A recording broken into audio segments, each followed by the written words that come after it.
देखिए आज हम लोग एक नया चैप्टर स्टार्ट कर रहे हैं हीट। तो पहले हीट का हम लोग बेसिक चीज समझेंगे, उसके बाद हम लोग समझेंगे कि इसका डिफरेंट टॉपिक क्या है, उसको डिटेल में हम लोग एक्सप्लेन भी करेंगे।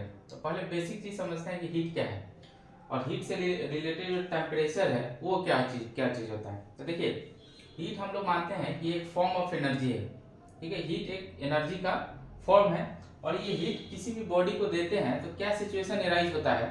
आइए हम लोग बेसिक चीज समझते हैं। पहले देखिए सिचुएशन क्या है। ये कंटेनर है, ठीक है, मेटल कंटेनर है, इसमें एक लिक्विड रखा हुआ है, ठीक है। अब यहाँ क्या किए, एक हीट सोर्स लगाए हैं, हीट सोर्स लगाए हैं और यहाँ से हीट इसमें दे रहे हैं। तो देखिए होगा क्या, यहाँ से जब हीट सोर्स लगाए हैं तो ये पहले मेटल कंटेनर जो है ये पहले हीट होगा, ये अपना टेम्परेचर रेज करेगा और जैसे जैसे टेम्परेचर रेज करेगा तो यहाँ से हीट फिर लिक्विड को ट्रांसफर होगा और लिक्विड का भी टेम्परेचर क्या होगा, रेज होगा। तो देखिए हीट ट्रांसफर का सबसे बेसिक फॉर्मूला, सबसे यूनिवर्सल लॉ ये है कि हमेशा दो बॉडी के बीच तभी हीट ट्रांसफर होगा जब दोनों एक दूसरे के कांटेक्ट में हो। मान लीजिए ये बॉडी है और ये भी एक बॉडी है, तो इस दोनों के बीच हीट ट्रांसफर कब होगा, जब ये दोनों कांटेक्ट में हो, ठीक है। दूसरा चीज क्या होगा, दोनों में टेम्परेचर डिफरेंस हो। मान लीजिए ये T1 है टेम्परेचर, ये T2 है, तो टेम्परेचर डिफरेंस यानी कि T1, सपोज कि पहला केस में T1 बड़ा है T2 से, तो T1 बड़ा है T2 से यानी कि टेम्परेचर T1 ज्यादा है इस बॉडी का और इस बॉडी का कम है। तो हमेशा हीट जब ट्रांसफर होगा तो दो बॉडी कांटेक्ट में होना चाहिए और दोनों में टेम्परेचर डिफरेंस होना चाहिए। तो यहाँ टेम्परेचर डिफरेंस है, तो टेम्परेचर डिफरेंस है तो अब डायरेक्शन क्या होगा हीट फ्लो का, किधर से किधर हीट फ्लो करेगा। तो हमेशा ध्यान दीजिएगा हायर टेम्परेचर से लोअर टेम्परेचर की तरफ हीट फ्लो करता है। कहां से फ्लो करता है, हायर टेम्परेचर से लोअर टेम्परेचर की तरफ। पहला केस मान लीजिए लिए कि T1 इस बॉडी का टेम्परेचर ज्यादा है और इस बॉडी का टेम्परेचर क्या है, कम है। तो हमेशा इस बॉडी का टेम्परेचर ज्यादा है तो इस केस में क्या होगा, हीट इस बॉडी से इस बॉडी में, पहले बॉडी से सेकेंड बॉडी में ट्रांसफर करेगा। क्योंकि कब तक ट्रांसफर करेगा, जब तक दोनों का टेम्परेचर इक्वल ना हो जाए। जब तक ये टेम्परेचर डिफरेंस अगर हम लोग मेंटेन रखते हैं तो हीट हमेशा क्या होगा, ट्रांसफर होते रहेगा। जैसे ही दोनों का टेम्परेचर इक्वल होगा यानी कि T1 इक्वल टू T2 हो जाएगा, तब क्या हो जाएगा, हीट ट्रांसफर होना बंद हो जाएगा। और इसी कंडीशन को हम लोग बोलते हैं क्या, थर्मल इक्विलिब्रियम। थर्मल इक्विलिब्रियम मतलब अगर दो बॉडी का टेम्परेचर इक्वल हो जाए और हीट ट्रांसफर होना बंद हो जाए तब हम लोग क्या बोलते हैं, इस कंडीशन को बोलते हैं थर्मल इक्विलिब्रियम। दूसरा कंडीशन क्या होगा, अगर T2 ज्यादा हो जाए और T1 कम हो जाए तब क्या होगा, बॉडी सेकेंड से बॉडी 1 में हीट ट्रांसफर होगा, ठीक है। तो हीट ट्रांसफर का सबसे बेसिक फॉर्मूला यही है और बेसिक लॉ यही है कि दो बॉडी के बीच हमेशा क्या होना चाहिए, टेम्परेचर डिफरेंस होना चाहिए। आइए आप इसको देखते हैं। जब यहाँ से हीट सोर्स देंगे तो पहले ये कंटेनर क्या है, अपने टेम्परेचर को बढ़ाएगा और टेम्परेचर को बढ़ाएगा और लिक्विड का टेम्परेचर कम होगा। तो यहाँ टेम्परेचर डिफरेंस के कारण हीट क्या होगा, कंटेनर से इस लिक्विड में जाएगा और लिक्विड क्या होगा, धीरे धीरे अपने लिक्विड ही अपने टेम्परेचर को बढ़ाएगा। और यहाँ हीट सोर्स क्या करेगा, हीट हमेशा देते रहेगा ताकि एक सर्टेन टेम्परेचर, हाई टेम्परेचर इस कंटेनर मेंटेन करे, ताकि हमेशा लिक्विड से इस सॉलिड से, इस कंटेनर से हमेशा हीट ट्रांसफर होता रहे लिक्विड को। अब ये लिक्विड कैसे अपने हीट को बढ़ाएगा, टेम्परेचर को बढ़ाएगा। तो देखिए मान लीजिए डिफरेंट मॉलिक्यूल से मिलकर बना है, तो यहाँ से हीट जाएगा तो क्या करेगा, ये अपने इंटरनल एनर्जी को बढ़ाएगा, यानी कि इसका क्या होगा, काइनेटिक एनर्जी हर मॉलिक्यूल का बढ़ेगा, यानी कि अंदर का जो मूवमेंट है हर मॉलिक्यूल का बढ़ेगा। तो क्या होगा, एक दूसरे में कोलाइड करेगा, कोलिजन होगा दो मॉलिक्यूल में। जब कोलिजन होगा तो इसमें हीट जनरेट होगा और हीट जनरेट होगा तो क्या करेगा, अपने टेम्परेचर को रेज करेगा। तो देखिए ये कब तक हीट ट्रांसफर होगा, जब तक हम हीट सोर्स को लगा के रखेंगे। जैसे ही हीट सोर्स को यहाँ से हटाएंगे तो क्या कंडीशन एराइज होगा, हीट सोर्स को हटाएंगे तो क्या होगा, इसका टेम्परेचर और इसका टेम्परेचर एक समय ऐसा आएगा कि दोनों का टेम्परेचर क्या हो जाएगा, लिक्विड और ये कंटेनर का टेम्परेचर इक्वल हो जाएगा और ये थर्मल इक्विलिब्रियम में आ जाएगा। ना लिक्विड का टेम्परेचर बढ़ेगा और ना कंटेनर का टेम्परेचर बढ़ेगा। और क्या होगा, तो देखिए सराउंडिंग में क्या होता है, सराउंडिंग का टेम्परेचर हमेशा ये जो हीट होगा इससे कम होगा।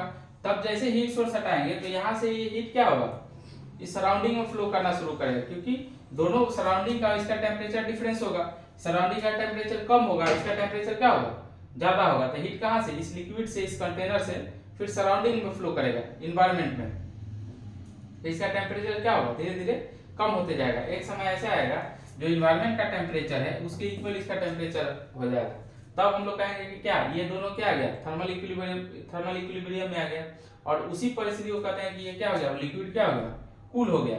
जब ये बाहरी टेम्परेचर यानी इन्वायरमेंट के टेम्परेचर के इक्वल हो जाए तो हम क्या कहेंगे कि हमारा लिक्विड या कंटेनर क्या हो गया, कूल हो गया। तो यही मेन कॉन्सेप्ट है हीट का, कि अगर यहाँ हीट सोर्स हटाते हैं तो बॉडी ठंडा क्यों हो जाता है। तो ठंडा इसीलिए होता है कि ये जो यहाँ से हीट जो है ये इन्वायरमेंट में चला जाता है, ये धीरे धीरे टेम्परेचर अपना कम हो जाता है और इसका टेम्परेचर और इन्वायरमेंट का टेम्परेचर इक्वल हो जाता है। अब देखिए टेम्परेचर को थोड़ा हम लोग डिस्कस करते हैं। ये ऐसा स्केल है टेम्परेचर जिसमें बॉडी के हम डिग्री ऑफ हॉटनेस को मेजर करते हैं। डिग्री ऑफ हॉटनेस क्या है, मतलब कोई भी बॉडी कितना गर्म है, कितना हॉट है, उसको मेजर करने के लिए हम इंट्रोड्यूस करते हैं टेम्परेचर स्केल को। तो मेनली टेम्परेचर को मेजर करने के लिए हमारे पास 3 स्केल हैं। पहले हम लोग मेजर करते हैं सेल्सियस में, फ़ारेनहाइट में और केल्विन में। 3 मेजर स्केल है, इसी में हम इसको मेजर करते हैं। तो देखिए, तो सेल्सियस में अगर मेजर करते हैं तो देखिए वाटर में क्या होता है, वाटर 0 डिग्री सेल्सियस में मेल्ट करता है और 100 डिग्री सेल्सियस में क्या करता है, बॉयल होता है। तो इसी रेंज को लेके चलते हैं। तो देखिए C-0 इस रिलेशन को देखिए, जब भी हमको इसी तीनों में रिलेशन चाहिए तो इस रिलेशन को हम लोग याद रखेंगे। C-0 डिवाइडेड बाई 100 ये इक्वल होगा F-32 डिवाइडेड बाई 180 और K-273.15 डिवाइडेड बाई 100। अगर मान लीजिए हमको टेम्परेचर सेल्सियस में दिया है, मान लीजिए 30 डिग्री सेल्सियस दिया है और इसको फ़ारेनहाइट में हमको चेंज करना है, तो फ़ारेनहाइट में हमको चेंज करना है तो हम इस रिलेशन को यूज करेंगे। अगर फ़ारेनहाइट में दिया है केल्विन में चेंज करना है तो इसको यूज कर लेंगे।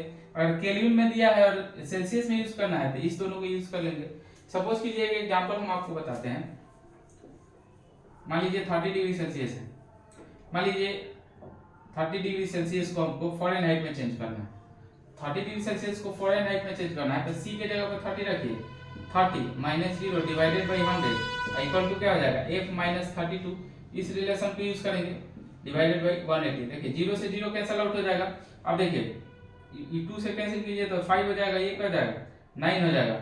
अब देखिए इसको क्रॉस मल्टीप्लाई कीजिए तो F-32 यहाँ देखिए F-32 इंटू 5 इक्वल टू क्या हो जाएगा, ये 9 से इंटू 0 और 9 3 जा कितना हो जाएगा, 270। अब यहाँ देखिए 5 से मल्टीप्लाई कीजिए तो 5F इक्वल टू माइनस, इसको मल्टीप्लाई कीजिए तो 0 और 6 160 इक्वल टू 270।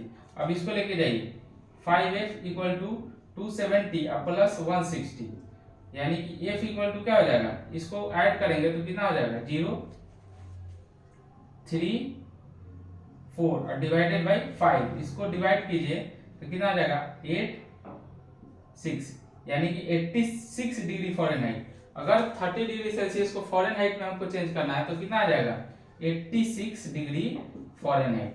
तो ऐसे ही इस रिलेशन को यूज करके हम अगर सेल्सियस में हमको टेम्परेचर पता है तो फ़ारेनहाइट में चेंज कर लेंगे, फ़ारेनहाइट में पता है तो सेल्सियस में चेंज कर लेंगे। तो इस रिलेशन को याद कीजिए, ध्यान रखिएगा। अब देखिए टेम्परेचर स्केल हमको पता चल गया और टेम्परेचर का 3 मेजर स्केल है जिसमें हम लोग टेम्परेचर को मेजर करते हैं, सेल्सियस, फ़ारेनहाइट और केल्विन। और अगर इस तीनों को चेंज करना होगा तो इस रिलेशन का यूज करेंगे। हम लोग हीट का बेसिक चीज समझ गए, हीट कैसे जनरेट होता है, कैसे हीट सोर्स काम करता है, हीट कैसे ट्रांसफर होता है। तो आगे अब नेक्स्ट टॉपिक हम लोग डिस्कस करेंगे